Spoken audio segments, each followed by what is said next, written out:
young one.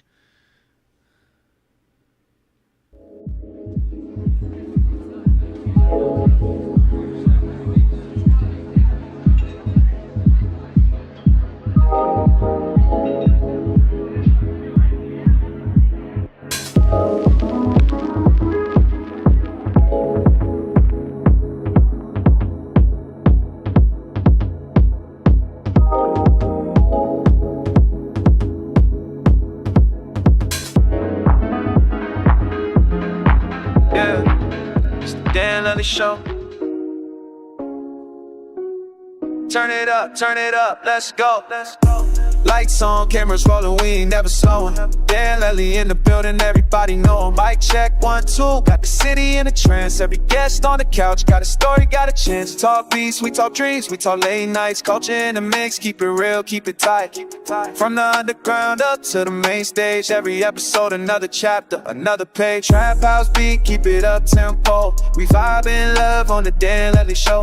Music, stories, culture, let it flow. Turn the speakers up, let the whole world know. Yeah, trap house beat, keep it up tempo. We vibe in love on the Dan Levely Show. Music, stories, culture, let it flow. Turn the speakers up, let the whole world know. Yeah, spotlights flashing, the crowd's reaction. Energy electric, every word's a caption. Artists spilling secrets, legends in the chat. Laughs and confessions, real talk in the air. We breaking boundaries, never playing it safe. From the heart of the city to the digital wave. Every sound, every voice, every beat we play. It's a movement, a moment, every single day, yeah. Trap house beat, keep it up tempo. We vibe in love on the Dan Levely Show. Music, stories, culture, let it flow. Turn the speakers up, let the whole world know. Girl, the honor to God had us fall. Take a lot, keep it love, the Dan Levely Show. Trap house plays, rubber in, we don't go see much time. Keep biting on fall.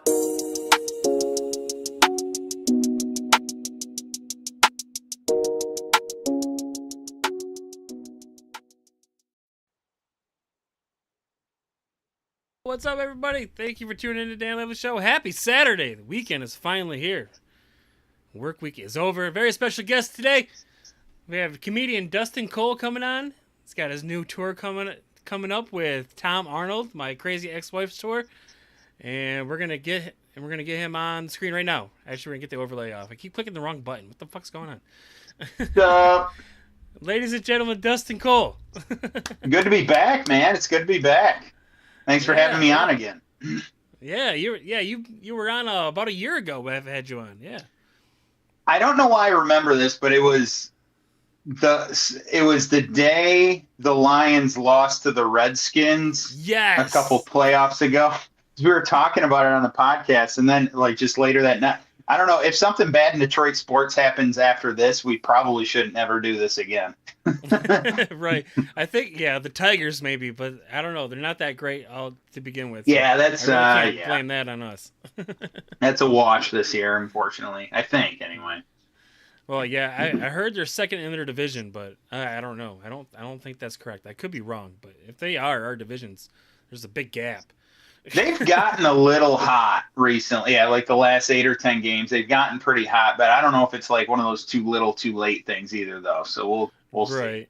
Right. Yeah, before we get started, though, take a few seconds to introduce yourself to the people who don't know you out there. Dustin Cole, stand-up comedian. I've been 20 years in the game. Been at it for a couple decades now. Nationally touring comedian, hit stages all across the country. I'm based out of Flint, Michigan, though, so pretty local to in the grand scheme of things, as far as like how far I am away from you. Because I think you're up a little more north from the thumb. Right? Yeah, like you're up in the Midland area. Yeah. Yes, you're not that far away. Yeah. Nope. So I'm kind of local to you as far as the big picture is, anyway. Mm-hmm. Yeah, the Lapeer area, right? Yep. I live in Lapeer. I consider myself a Flint-based comic because nobody knows where the hell Lapeer is. Right. So like if I'm in Ohio and after a show, people are like, "Where are you from?" If I'm to say Lapeer, then it's a big conversation. So I'm just Flint. I'm from Flint. Right. Same. And then same, if that's too confusing, it's Detroit. I'm from Detroit. Yep. And so when people ask where I'm from, I go Midland, and they're like, "Where's that?" I'm like, 20 minutes from Saginaw. Like, oh, okay, I know where Saginaw is. Or if they don't know where Saginaw is, I'm Mm-hmm. 2.5 hours north of Detroit. And you're like, oh, Then okay. it's a conversation that doesn't need to happen. So it's Detroit, from Detroit. I'm here. Yeah. A complete Michigan thing to do. Just point at your Yep, hand. I'm right we're there. good at that. We're good at that. Yep. Yep. But the crazy, before we get into like your backstory and everything, the crazy ex-wife tour you got going on with Tom Arnold. So Yeah, how go ahead. go ahead. I was just gonna say that it's his crazy ex-wife, by the way. It's not my. I have a wife, and we're very happily married, and I have no ex-wives. So, but yeah, Yeah. hopping on tour with Tom Arnold, starting here in about a week and a half, and I'm gonna be opening for him basically on the bulk of his dates and for until further notice. It's kind of one of those. There's a start date, but there's not really a stop date. It's just kind of, I guess, until we get sick of each other or one of us dies. So Or one of us dies. yeah, who knows? Yeah. But yeah, so how did you end up getting hooked up with like Tom Arnold to do this tour? So I'm pretty fortunate as a comedian. Actually, I've been very fortunate in my career. I've opened for a lot of big names, and I just happened to get a spot when he was in Michigan at my home club, which is One Night Stands Comedy Club in Waterford. I got asked to come in and do 5 minutes at the front of him and his then opener. And we just kind of clicked. I was giving him rides to and from his hotel and to the airport and so on and so forth. And him and his most recent opener, they kind of went their separate ways. You know, it was amicable, but he needed a new opener, and my manager had kind of remembered that we clicked a little bit, and he has a relationship with Tom's management team, and we were able to kind of piece it together. And like I said, it's one of those things, right place, right time, I think. Right. A little bit of luck has to come into play. Oh, absolutely, yeah. You got to be good at what you do, but that's what puts you in the position to get the luck. So that's kind of what happened there. Right. So, but you were touring with Bobcat too, like way before this, Yeah, for like years. yeah. I've done usually 2 or 3 times a year. I get when Bobcat comes into the region, he'll often have me come and open for him wherever he's at. Like I said, it's usually 2 or 3 weekends a year. But in this case, it's like actually physically hitting the road with Tom and actually kind of acting as his Suedo assistant too on the road, and making Right. sure things are where they need to be. And so this is a full blown, probably all over the map tour. And but I have I had the thing with Bobcat, and from time to time, like I think we went out to New Mexico once, and then there was a couple other weekends that we were able to make happen. But for the most part, it was more like he kind of has his regional openers. Like he has certain people he likes to call on in different parts of the country. And Tom just wants more of a consistent opener wherever he goes. So that's what we're doing now. And really, really, really happy and excited. We'll see. Who knows what's going to come of this, what opportunities, but I'm really excited about it. Yeah, they're very exciting. Like, especially like somebody like Tom Arnold, you're just like, holy shit. I'm like, this guy. If you know Tom Arnold's work or seen him in any movie, this guy is like, he's everywhere. He's crazy everywhere, like energetic. Right. I'm like, I'm wondering if that's how he is behind the scenes though, or is he just like cool, calm, collected behind the scenes? He was very, the weekend we did, he was very calm. Yeah, we just kind of like we actually have a little bit in common. He has a couple kids that are around my age too, or not my age, but my kids' age, and so we kind of connected on that level. And he's a little more toned down.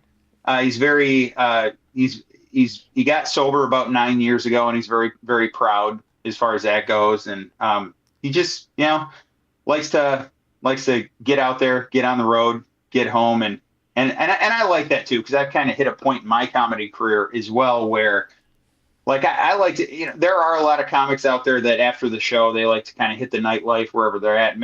I just want to go back to the hotel, put my head on a pillow. Just rest. And and just get home the next day. And we kind of got that in common. Tom actually, he's my favorite action movie of all time is actually True Lies. True which he did Lies. in '94 with Arnold Schwarzenegger, and it's a very quotable movie on his part. And so it's stuff like that that's really surreal for me because I mean these are people like I used to quote him. There's a couple lines from that movie. His whole line about even the sick bitch even took the ice cube trays out of the freezer. Yeah. Like I've been saying that since I was 12 years old, you know. So when stuff like this happened, like if you would have told me in '94, like back when I watched this originally, I'd be like, you're actually going to know that guy. You're going to work with that guy. Like it would blow my mind. I would think, oh, you made it. You're famous. Right. Exactly. But yeah, he's it's definitely. Sometimes I have to pinch myself when I work with some of these people because it's really weird because these are people that were really huge to me as a child.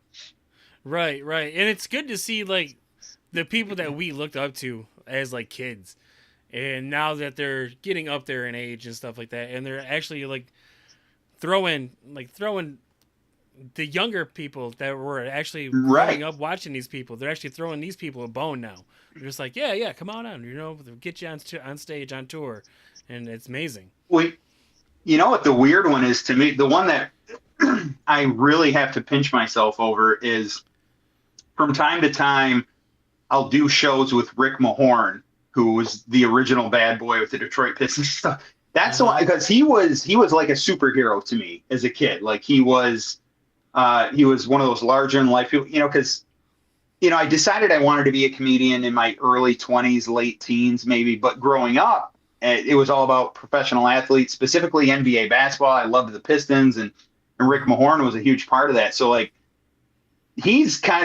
so while like Bobcat and Tom Arnold, like that's really cool and stuff like that. That was all kind of stuff that became big to me later on in life. But like Rick Mahorn is the one where like sometimes like when I'm with him, like I posted something, a screenshot on Facebook the other day of a voicemail he sent me that it just showed the first couple of lines of the voicemail. And it was like, what, you're not answering your phone now, you piece of shit, or something like from Rick Mahorn. It's like just stuff like that makes me go, it's like, how did I get here? You know, that's just the weirdest thing to me that I have like a relationship with Rick Mahorn of all people where we can talk to each other like that.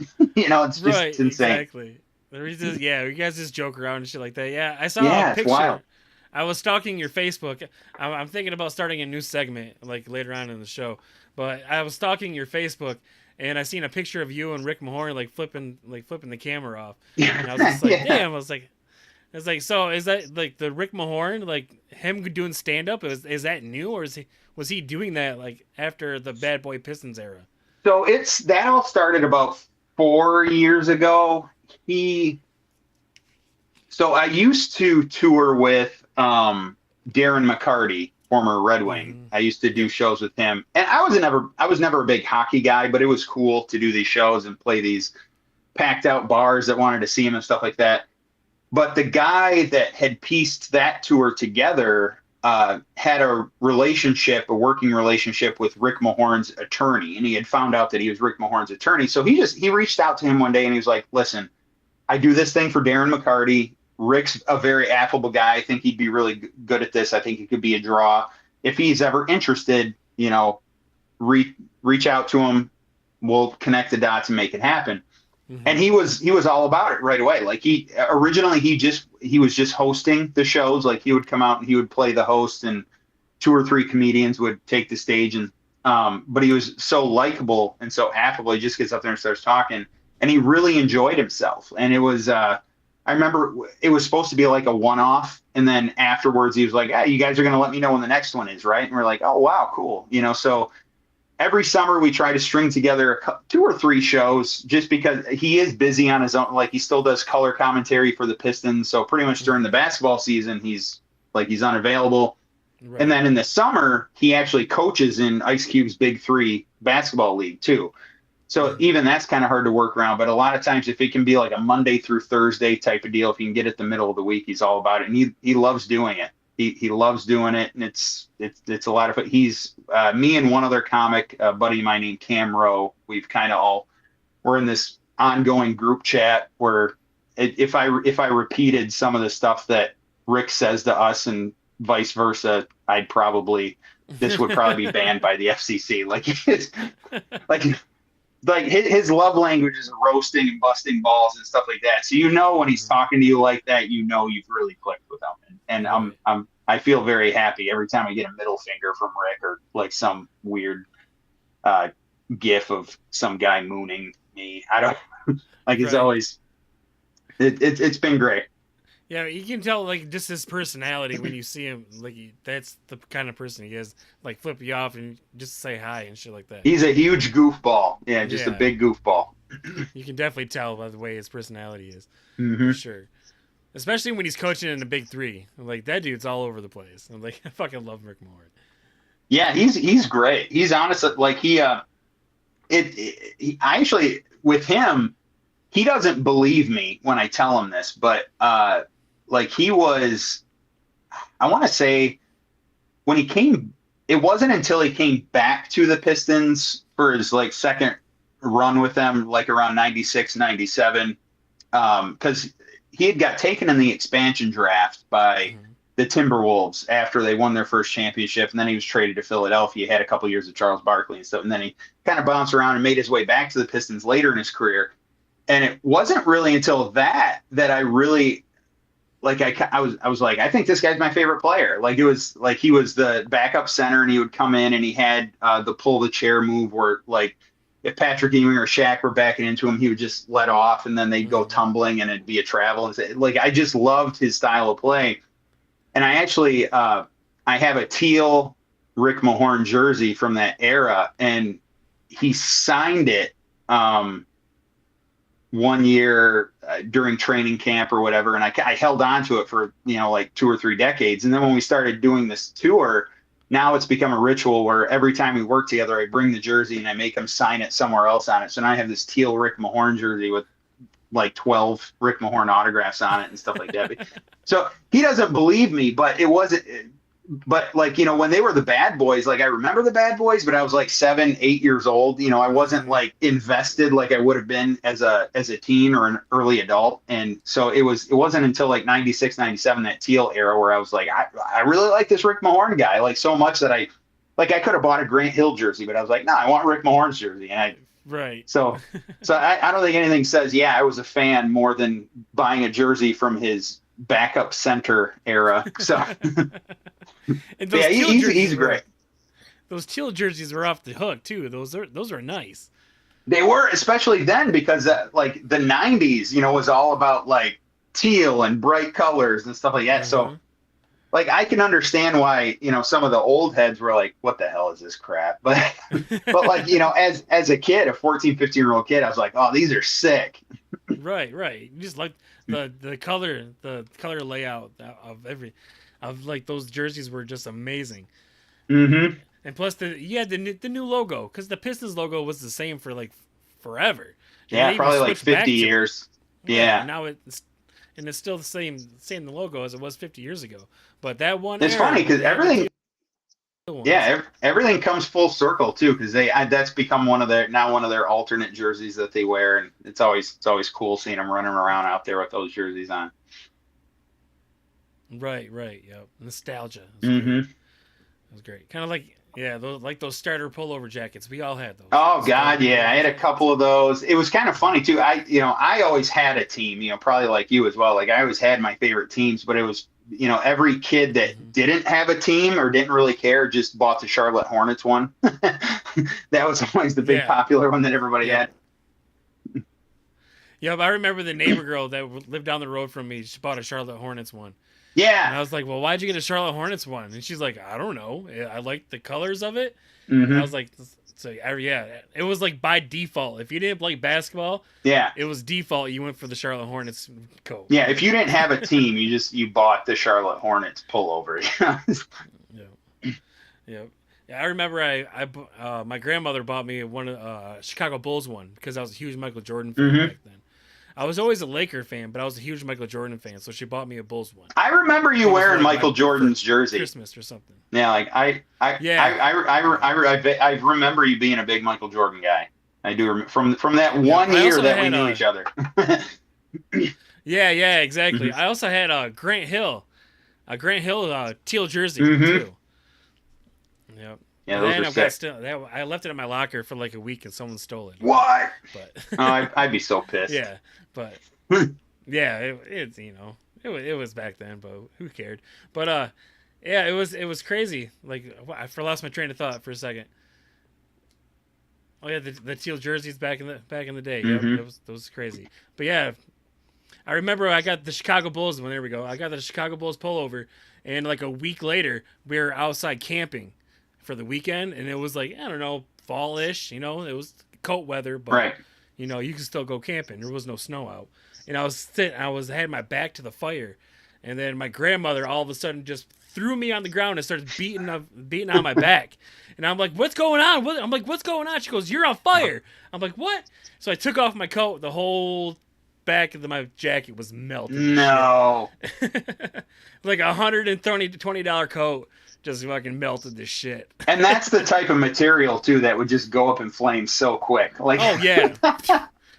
Nylon, polyester, it went up like that. That was just such a carefree era. Like we were just walking around basically in these like not flame retardant suits, but the opposite. Like like someone just drops a match, we're done. Uh-huh.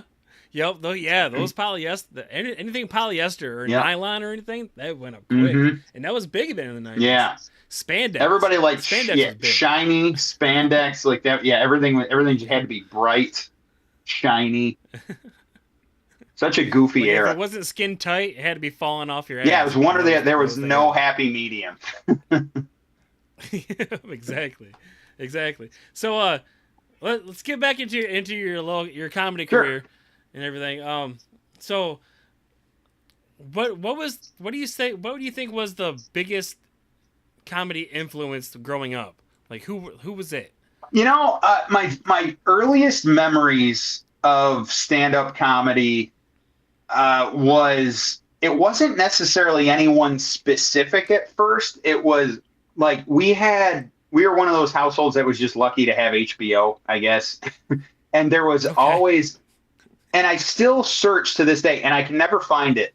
Like I look on YouTube, but like back in the day, there was something that came on really late at night, and it was like an HBO comedy hour situation where it'd be these comics that they were never famous, but they'd be in front of like a brick wall at a comedy club. And I always remember I was like, that just looks cool. I was like, that looks so cool. Like I didn't know what it was. I didn't know what stand-up comedy was. I just knew it was these people out there talking and people were laughing. And I was like the ambiance of it just looked really cool.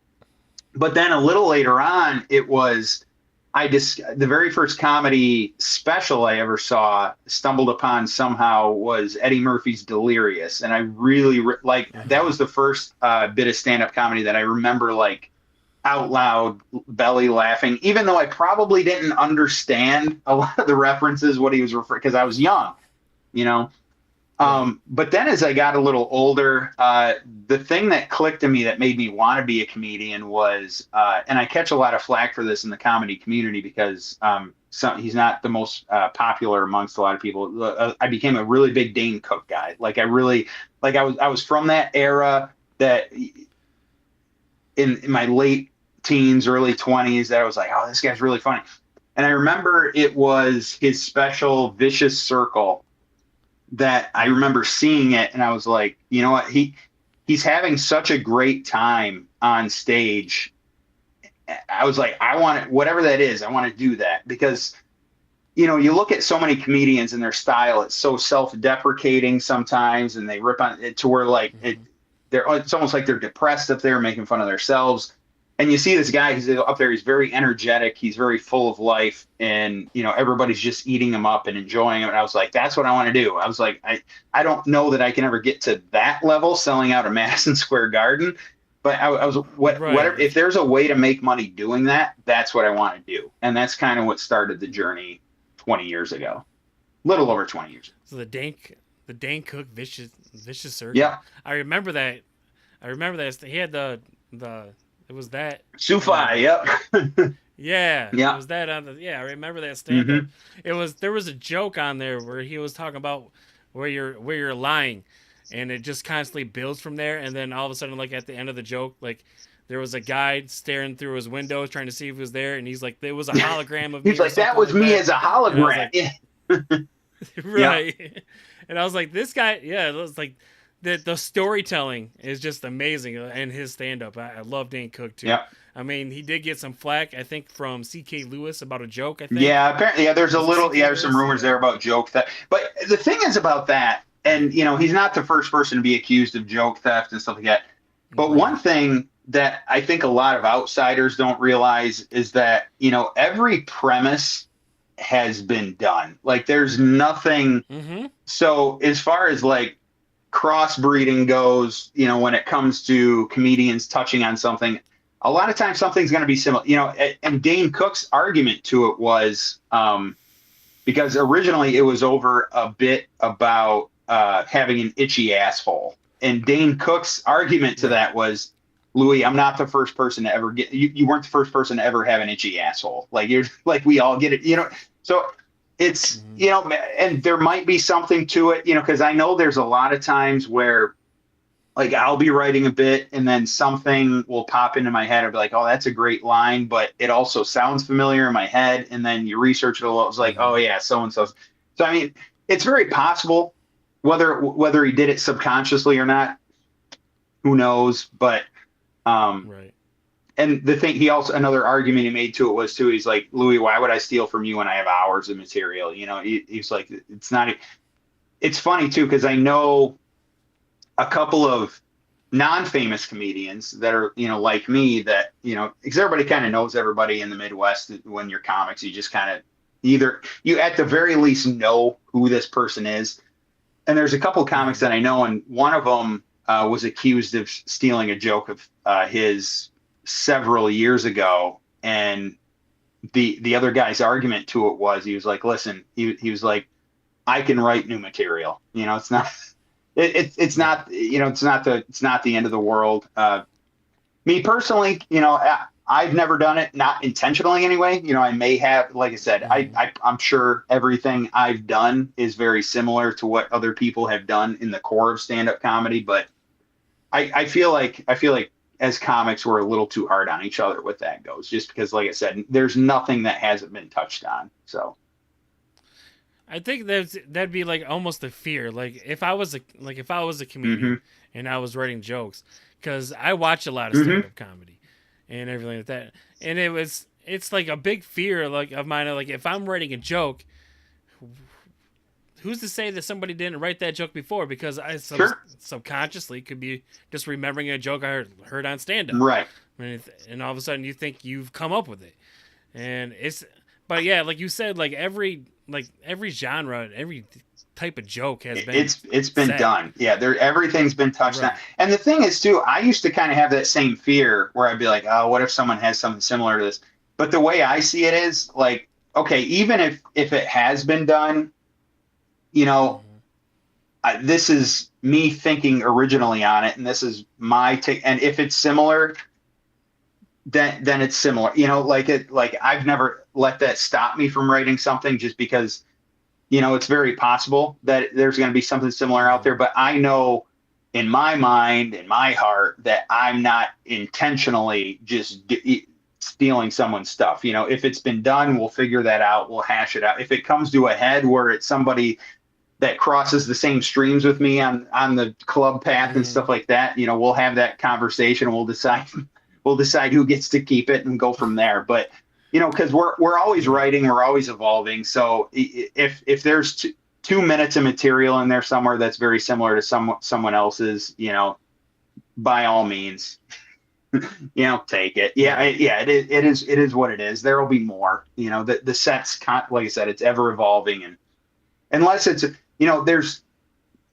I'm a bit more of a storyteller than a joke writer, so it's a little easier from that standpoint, knowing that most of my bits are stories that have evolved from either something that happened to me, happened to a friend, and then I write a bit around it, take a few liberties to make it funnier than it is on the surface. And we're like, my 2 signature bits that I will never not say on stage is, I have a story about how I opened for Girls Gone Wild once, and then a weekend that I did opening for Ron Jeremy. And I was like, those are 2 experiences that I know that I had, and I went through them in my, so I know that what I'm telling is my truth. So that's always kind of been a piece of advice that so many comedians have given me, and I've kind of passed it down too, is speak your truth up there and you don't worry about the rest. Granted, like I said, you take some liberties with your jokes and your bits because you have to, but for the most part, as long as you're speaking from a story that you've either cooked up in your head or you've experienced, you're going to be fine. And it'll all come out of the wash. Right. Yeah. Stick to like personal experiences. Mm-hmm. Like I see, and plus it's more, I want to say it's more entertaining Mm-hmm. when you're listening to a comedian tell a story than he is if doing punchline jokes. Don't get me wrong. Like Mitch Hedberg, one of my favorite comedians of all time. And he's just like, he's just like lame punchline after punchline after, like Norm Macdonald, another one, lame punchline after punchline after punchline. But it's just when you're like get sucked into a story and then you're just laughing your ass off the entire time too. It makes it that more enjoyable. Before you know it, the hour of stand up is over, right? And you're like, whoa. Yeah, it's crazy. You can do a whole hour, but like if you're listening to a good storytelling comic, even though it's been an hour, you've probably heard 3 to 4 bits. Total. Right. They were stories that kind of intertwined and connected to each other, and it's a lot of times it's funny because there really are two styles of comedy. There's the punchline comics, the one-liner comics, and the storytellers. And the one downfall to being a storyteller is that, you take sometimes weeks and months to flesh out this story that you want to tell on stage. And then a lot of times when you put it on stage for the first time, it might get crickets. And then you're just like, I spent so much time. And because of that, like a lot of times, if something's not working, like I'll hang on to it longer than I should. Like it's probably one of my detriments as a comedian because it's like, no, like I committed to this. I got it. It is kind of fun. So one bit that I have, like I said, I did a weekend opening for Ron Jeremy. He got into comedy for a little bit, like 10 years ago, and I got to do a weekend with him. And at the end of the day, though, the weekend was very boring. Like it was very uneventful there, but I did work with quite possibly the most famous porn star that's ever lived. So I was like, I have to tell a story about this on stage. So it took a while to come to it, but I originally wrote a bit about working with Chris Kattan from Saturday Night Live because he had a weird request. Like he had asked, the agency reached out to me on my way down to this club in Ohio. They were like, hey, can you pick up a DVD player? And I was like, for what? And they were like, Chris wants one in his room to watch some movies. I was like, it's 2021.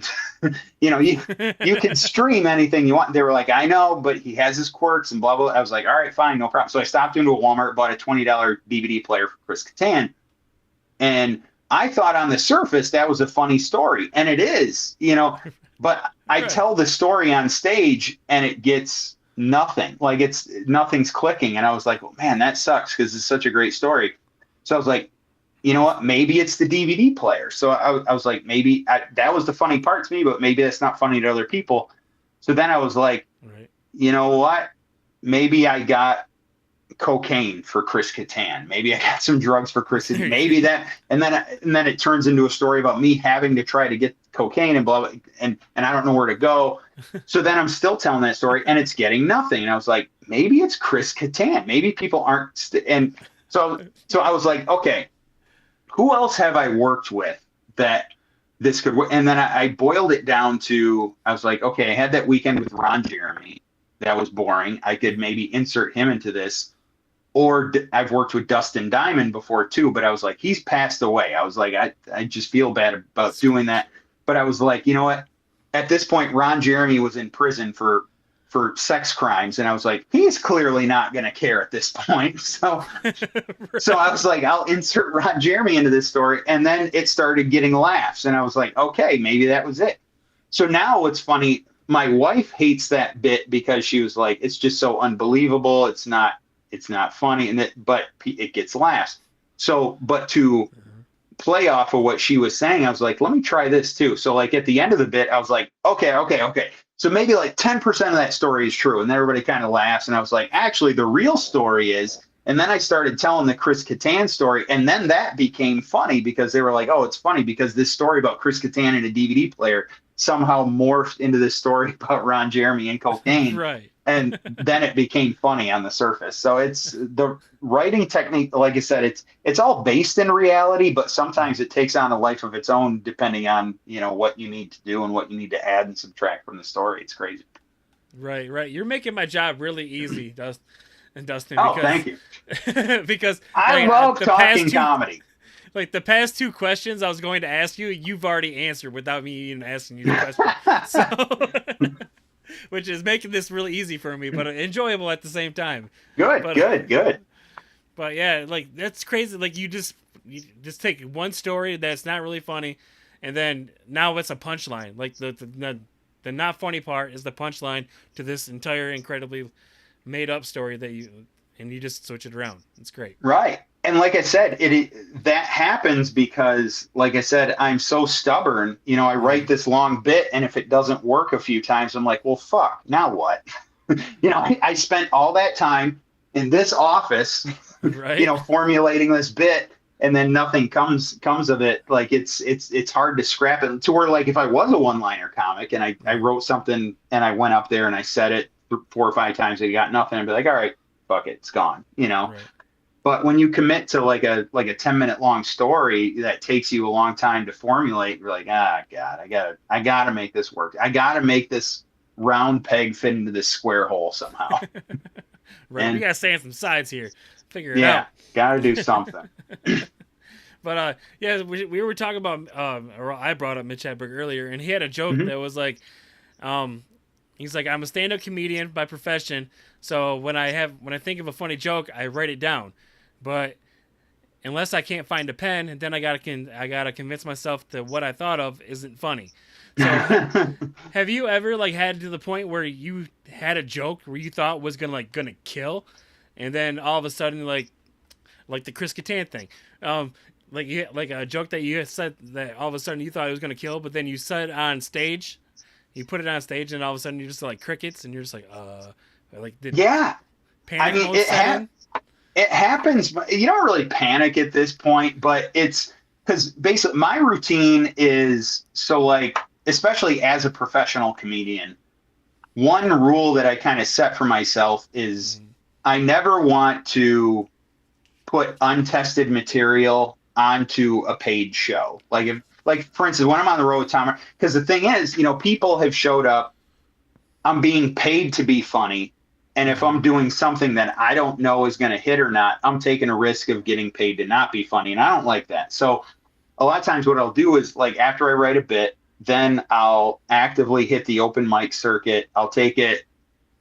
That's usually what comedians do kind of through the week. We'll hit these open mics and work stuff out. And it may or may not hit. And then as long as it hits consistently, and then I've made the tweaks that I needed to make like the Chris Kattan story into Ron Jeremy, then I'm like, okay, this is consistently getting laughter in front of multiple different kinds of audiences. Now it's ready to actually physically take on the road. And it happened. I would probably say out of every 10 bits that I write, and this is probably true for most comedians too, probably 6 or 7 of them they don't see the light of day after the few open mics that it hits, because.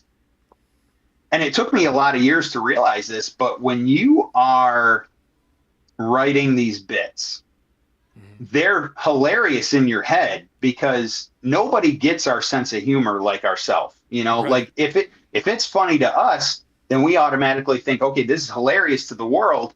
And in our head, so we're right. So we jot it down, or with me, I never write it down word for word. Like I'll hit the bullet points because I want it to sound natural when I'm up there saying it. And a lot of times, you'll go up there thinking it's hilarious, and it's hilarious to you, but it's not hilarious to the 90 people that are in attendance at this bar or club or whatever.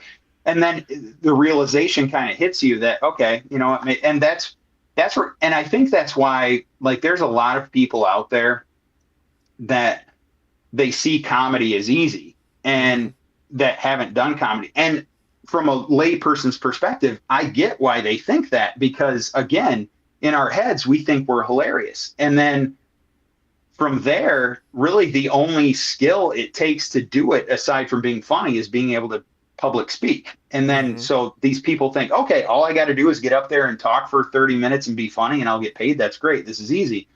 And then I think that's where the realization hits a lot of people when they start stand-up comedy.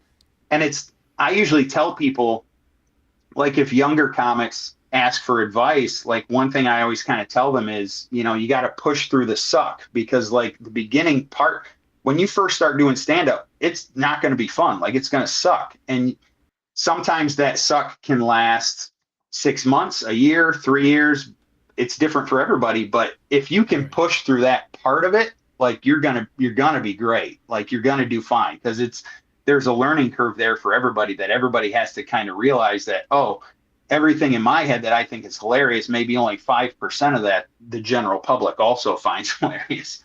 So it's a matter of, going, it's a grind, it's a grind, because like I said, maybe 20% of what you write actually sees the light of day eventually, past an open mic anyway. The open mic sees everything. A lot of people will go to an open mic night thinking they're going to a regular comedy show, and sometimes they'll leave disappointed going, nothing was funny. But the thing is, the comedians weren't necessarily up there trying to entertain you. They were trying to figure out what works, and what doesn't work, and you might go to the same open mic 3 weeks in a row and hear the same bit, but like 2 words will be tweaked. And then sometimes people will be like, well, why did he tell that there's the same audience? Why did he tell that same jokes? Trying to work it out, and that's why I won't take generally untested material to like an actual club show or whatever, because I'm being paid to be funny, and I don't know if it's new. I don't know if it's funny or not. Right. Now, when you're going to these shows and everything, and do you read the crowd? Do you know what you're gonna say before you get up there, or are you reading the crowd before you decide what jokes you're gonna tell?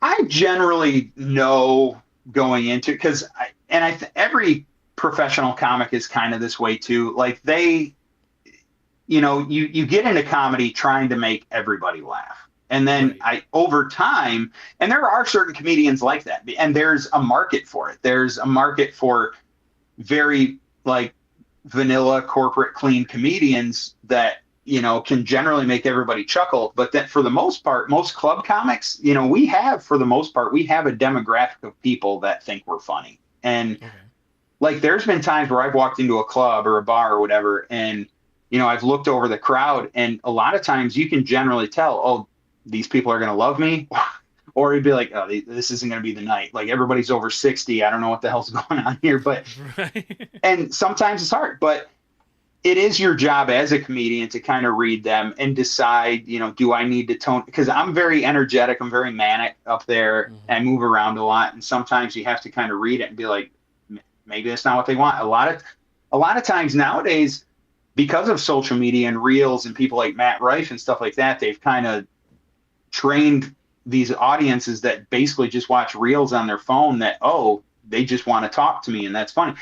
And the thing is, at the end of the day, crowd work, it's a good fallback, because everybody thinks crowd work is funny. Like, I work with this comedian from time to time who, no matter where we are, will at least once throughout their set say the line, "You guys have more dollar stores per capita than I have ever seen."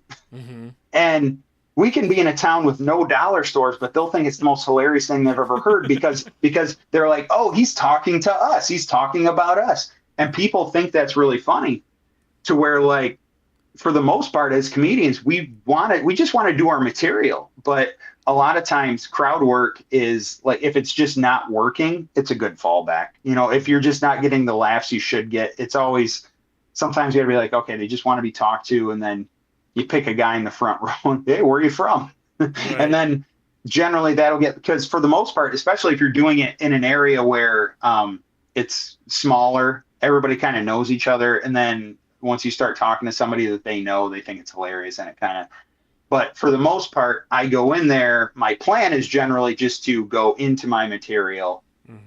And for the most part, like, it's gotten to a point in my career where it works. But on weird nights where it doesn't, like, there's always the fallback. Like, for instance, in Michigan, particularly. So almost every comedian has a bit or joke about the Bernstein family, the Bernstein Yes. law firm family. Yes. We all have one. The thing is, I have one too. I hate the bit because it's very hacky. But the thing is, like, I keep it in my back pocket when I'm in Michigan, and if there's a lull where I didn't get as big a punch out of a laugh as I normally get, and I need to get them back for a second, I go, I gotta fucking pull out the Bernstein bit, and because it always hits. Like you make fun of their eyes a little bit, and everybody's like, oh yeah, the Bernsteins, ah. So I have there are 2 or 3 bits that I keep in my back pocket that some nights I don't need them, but some, at least once in a set, a lot of times I'll be like, all right, give them the quick one-liner that's going to bring them back into the fold. And so you go in there with a plan, but just like advice that you get, if you're a fighter, like everybody has a plan until they get punched in the mouth. And right. It's kind of the same with a comedian. Yeah, it's crazy. Like, do you think like crowd work is easy? Like, is it easy? And do you think it's real comedy? I don't necessarily think it's easy, but I will say it's easier than actual material. It's what a lot of people don't realize is that a lot of times when these comics are doing crowd work, even though it seems like it's off the cuff, a lot of times, I mean, this comedian has said the same stuff to probably 50 people before that. There's one line, another comic I work with, if somebody's kind of spouting off and it'd be like, oh, what's your name? I can't see your belt buckle or something, and right. And he said that to 1,000 people before them, but they think it's off the cuff, and it comes off as off the cuff because it's been played so many times and he says it so naturally that it comes off like that. I do think it's comedy. I do think there's a space in comedy for it. But again, I think people think crowd work is a lot harder than it is, to where in reality, it's actually a lot easier than actually writing material. Like it's almost kind of an easy way out. I don't like doing crowd work. I will, but only in circumstances where I'm backed into a corner where I'm like, all right, I gotta tone this guy down. Because the thing is that, like, if you're at a comedy club, if somebody's spouting off, you can easily just point at them and the house security will come and just ask them to be quiet or leave. Right. I don't want to do that because, this person paid money to be there. But so a lot of times it's crowd work that'll get, you calm them down a little bit, and because more times than not, they're not doing it to be aggressive. They're doing it because they think it's making the show better. It's not, but in their head, that's what they think. So you almost have to get them, like, everybody else in the crowd, they don't know this guy, so they don't care. They want him to shut up too. And I do, to answer your question, I do think it's comedy. I think there's a place for it. I don't think any comic, it should ever just be some comic's thing. It shouldn't be, oh, this is the crowd work guy. Like, I feel like you should use, like I said, I use it when I'm backed into a corner, and that's about it. Right. I almost use it as a fail safe, but just like the Bernstein bit. Right. Now, like, being like one of your friends from high school, even though it was like a short time, but all your like friends from high school, like, now, do they still see you as Dustin from high school, or are you? They're just like, wow, this guy's actually a comedian now. Are you Dustin the comedian to them now? I don't think so. Not necessarily to them. Because what's funny about it, like, in high school, I was actually a really big introvert, especially in high school. Like, it wasn't that like I was shy or anything. I just I had the things I was into. I kept to myself, and that was that.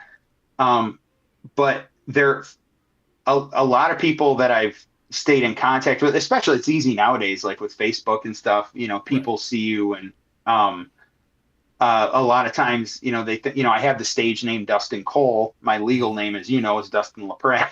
And I catch a lot of flack for that, but at the end of the day, it's just Cole rolls off the tongue a lot easier than LaPrette, and here we are there.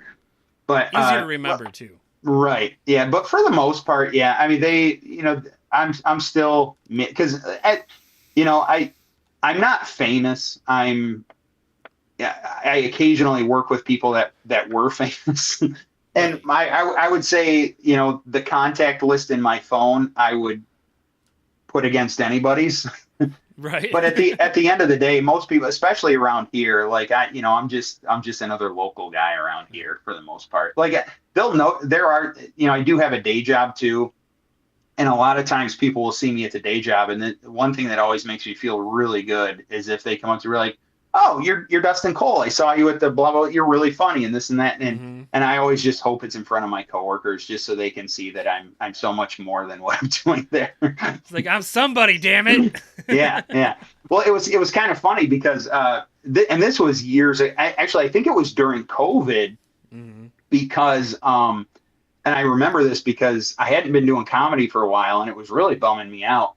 And I remember, and I work at a store and I remember somebody came up, they were like, hey, I saw you open for Darren McCarty. I can't remember where, but they were like, you're really funny. And I was like, oh, thank you. This and that. And they walked away and my boss could kind of tell that like I was really feeling myself at that point. He's like, okay, George Carlin, why don't you head up front and get the returns now? And I was like, okay, just bringing you right back down to earth. Like, all right, now come back down. Yeah. A lot of people don't realize, they hear you're a comedian and they automatically think, especially if they hear you're opening for like Tom Arnold or Bobcat, they're like, oh, he's treated like a celebrity too. And that's just not the case. Like it's, as doing stuff like we do in the entertainment industry, while it's very fruitful and it gets us out there, like, I mean, we're not rolling in the bucks like Scrooge McDuck in his safe. No, like I do get stopped every once in a while and like, hey, you're Dan from YouTube and all that, and I'll take a selfie and stuff like that. But right, it makes you feel great. Yeah, like it comes up, like people have come up to me and asked me like to buy their stuff at like 7-Eleven or something. Like, oh, it's Dan Levely right there. I'm like, hey, can you get this for me? And I was like, I'm broke too, motherfucker. Yeah. Like I should be asking on YouTube. You. I'm not on TV. I'm broke too. But yeah. Yep. Yeah, it's tough. It's tough. A lot of people don't realize that, but it's they're the price to pay for following your dreams and doing stuff like this is that you got to live a little modestly and you probably got to have a second job. I like I said, there's no shame in it. I got a second job. It is what it is. You need health insurance and bills got to be paid too. But it's one of those things too where I'm very you look at a lot of the people you graduated high school with and so on and so forth, and some of them went on to be very successful. Like I went to school with some doctors, a lawyer, a couple other things, same thing with my family and stuff like that. But at the end of the day, like I'm very happy knowing that like I never gave up the dream, and to where a lot of people do, if for the sake of a more comfortable living. And I get that, and I'll never judge people for that because, that's great. But it's like, one thing I don't want to be on my deathbed, telling I want to be able to tell my grandkids, oh, I did this, I show them pictures of cool stuff that I did. And, I want to be able to, I don't want to just say, oh yeah, I managed this thing or I was a 4-minute GM. I want to be able to say that, I did what I wanted to do regardless of the cost. Right. It's like, I don't want to say I don't want to say it, but I am. It's almost like selfish almost. Like you don't want to be remembered as like my day job, I take care of cannabis plants. You don't want to be the guy that goes and sprays weed all damn day. You don't want to be remembered as that guy. You want to be remembered as like, I want my son to come up here. Like if I happen to pass away or anything, I want my son to go on YouTube and be like, that's my dad right there. Like, yeah, exactly. And that's what my dad exactly wanted to do. Yeah, this is what he wanted to do, and he went for it. Right. Even if I don't make it, at least I'm showing him I go for it. Exactly. And it makes me, my daughter, a lot of times, she'll straight up ask me, and I'm always truthful about it, but she's like, are you famous? And I'm like, no, I'm not famous. But just like, she knows what I do, and she's very proud of it. Like there's, I remember one day I dropped her off at school when she was in like 3rd or 4th grade, and some kid, just the way I was dressed, I guess, with a hat and sunglasses on, or maybe I had my hair spiked or something, but he was like, are you a YouTuber? And I was like, no, buddy, I'm not a YouTuber. But it's just, stuff like that, because my daughter tells these kids, oh, he's on YouTube. But the thing is, like, she doesn't tell them, oh, he's on YouTube telling filthy jokes, but so like these, it's people think it's cool, and it's something I'll always just be, like I said, same with you. Like we didn't give up the dream. Like we're doing the thing that, we wanted to do for a long time. Yep. Just go for it. And it comes with a cost. Yeah, it does. Time. Lots of time. Right. Time away from family, friends. All my free time is spent doing my show. As I'm sure for you, like all your free time is pretty much writing comedy, writing jokes, touring. Right. And I got lucky with my wife because she's very, very supportive of it, because she could very easily just be like, listen, because I know a lot of people probably hear, oh, you're a comedian, and they think of it as like, oh, it's like a guy being in a garage band in his 40s.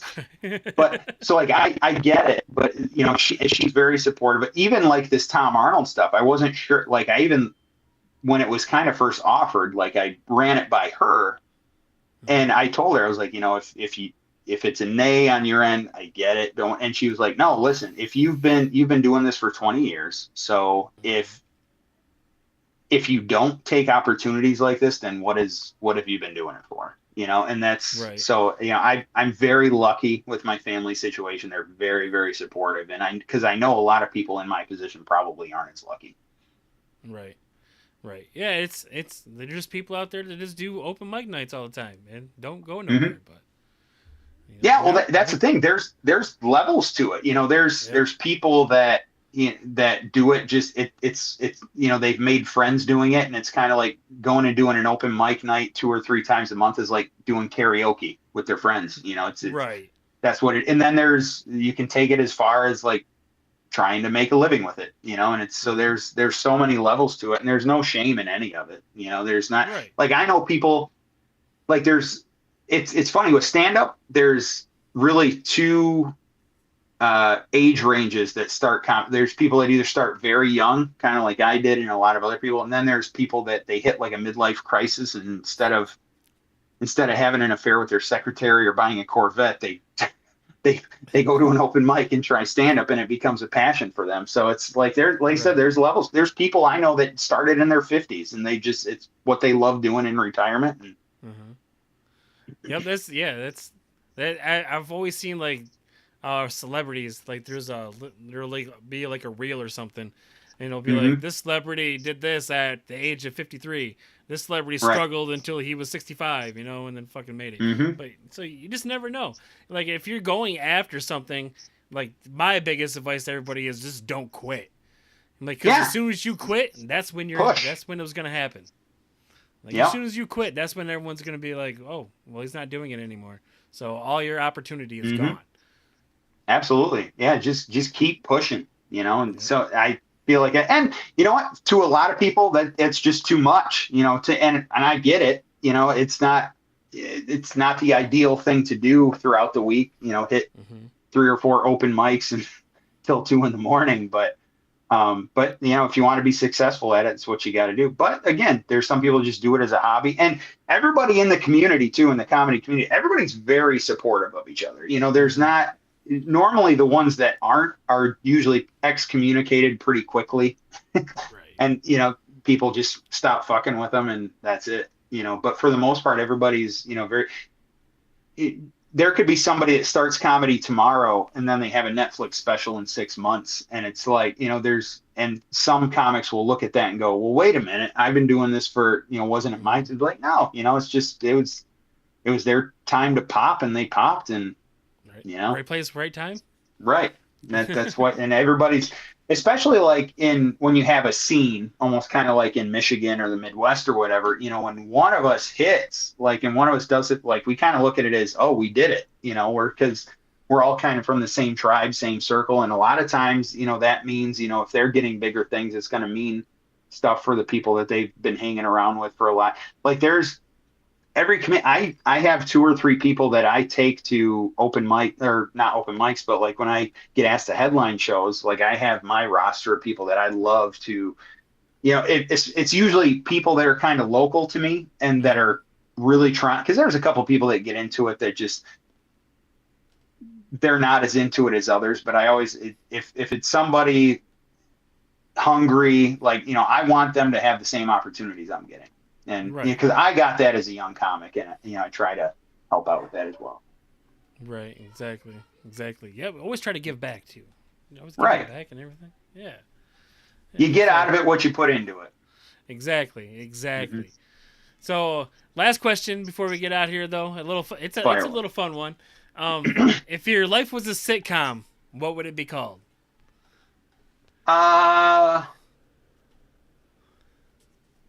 Cold cocked. Cold cocked. Okay. I was trying to think of something like a play on my name, almost like how Seinfeld has Seinfeld and Louis had Louis. If I wanted to do something, Cole. I sell merch, bumper stickers, and wristbands that say I got cold cocked.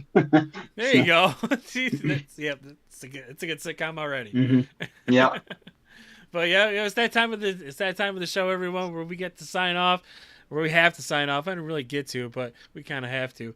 But if you have anything to promote or any shout-outs you want to give, Dustin, now's the time to do it, boss. Sure. Follow me on Instagram at Dustin Cole, minus the I, because some Dustin Cole got the actual Dustin Cole before. So it's just DUSTNCOLE. Or on Facebook, just look up Dustin Cole, look for the picture of me standing like this with spiky hair and a blue check mark. Right. Other than that, I got something local it's hard to promote the Tom stuff right now because it's all out of state and stuff like that. But go to Tom Arnold's website. All our dates are going to be on there. But locally, I got a pretty cool one up August 13th at One Night Stands in Waterford. Me and Rick Mahorn and my buddy Cam Rowe are going to be there. So that's the next big Rick Mahorn one. So that's a good one. If anybody wants to come out and check it out. Other than that, I got a pretty slow summer comedy-wise. It's got a few dates with Tom, and then it's going to pick up in the fall. But summer comedy in the Midwest is just slow in general, so it is what it is. But you can probably find me at any rando open mic in and around the Flint area throughout the week too. But also, shout out! I want to give a big shout out to my the guy that gives me most of my work, my booking agent at the comedian company, Jason Douglas. He's the one that got the whole Tom Arnold stuff rolling too. So Nice. for if you ever need a comedian for any occasion, if you own a venue, you just got a house party, your parents' 50th wedding anniversary, reach out to the comedian company, get yourself a good comedian. They got one for every occasion. Awesome. Yeah. Well, before we go, your movie. Last time we talked, you were doing a movie. I did. That's actually a good thing to promote too. Yeah, I was in a movie called The Nice Agreement. It was based in Flint. It was written, directed, and produced by another comedian friend of mine named Veronica Douglas. She's really funny. And she put me in it as I play like a quirky doctor. It's kind of funny because I'm like the token white guy in the movie. So Nice. I stand out from that standpoint. But yeah, it's called The Nice Agreement from New Stone Age Productions. We're looking at pushing that into festivals here starting in the fall. So that's something to keep an eye out for too. But yeah, shout out to Veronica Douglas. I meant to. I even had it in my head today. I was like, if you get a chance to promote anything, talk about that. So I'm glad you brought that up. Thank you. The Nice Agreement. Yeah, I was just like, I wonder whatever happened to that movie. And I was like, going to ask him about it. And we had a premiere. We had a premiere last month at Timothy's Pub in Flint, and now we're looking at putting it into like independent film festivals and stuff like that to get some traction and maybe get it to Netflix. Tubi's probably more realistic, but looking at getting it out there and onto some streaming platform to catch some legs anyway. Hell yeah. But awesome. Thank you. Congratulations on the tour again. Thanks, man. Yep. And thanks for having me on again. I even told my wife that because I've done a few podcasts where it's kind of awkward. There's some awkward pauses that you don't know what to. But with you, it just kind of flows, and I think that is a good testament to how good you are at this, man. Awesome. I appreciate that. I do. Yeah, you bet. I always tell people I don't script my shows. Everything's flow. Everything flows. Everything's organic, and that's how we roll. And that's the way it should be. It's the way it should be, man. Exactly. But again, congratulations on tour. Thank you again for coming on and taking time out of your day to chat with me for a little bit. And everyone, I'm going to be taking a couple weeks off. I gotta get some guests scheduled. Yes. I always take a couple weeks off. I book for like 6 months, and then I take a couple weeks off and book the other 6 months. So that's what we're on to right now. I'll be back in a couple of weeks. I can't tell you who my guest is because I don't know, but I'm sure he's going to be fired as always. But as always, guys, I do want to thank you for clicking that play button. Remember, share, subscribe, tell a friend to tell a friend, and we'll see you soon. Catch you on the next one, man. Thanks for having me. No problem. Bye. Bye, everyone.